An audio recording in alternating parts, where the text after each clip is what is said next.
Hey everyone, if your USB mass storage device isn't working properly, follow this step-by-step guide to fix it quickly. Click the Start menu and type Device Manager.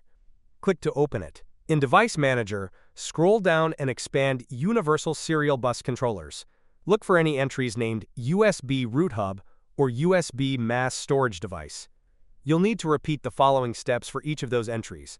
Right-click the USB device and select Properties. Go to the Driver tab and click Update Driver. Choose Search automatically for drivers. If Windows says the best drivers are already installed, go back and this time click Browse My Computer for drivers. Then let me pick from a list of available drivers. Select the one that appears and click Next to install it. Once installed, click Close. Still in the device's properties, go to the Power Management tab. Uncheck. Allow the computer to turn off this device to save power. Click OK to save.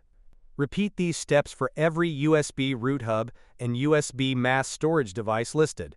Once done, restart your computer to apply the changes. That's it.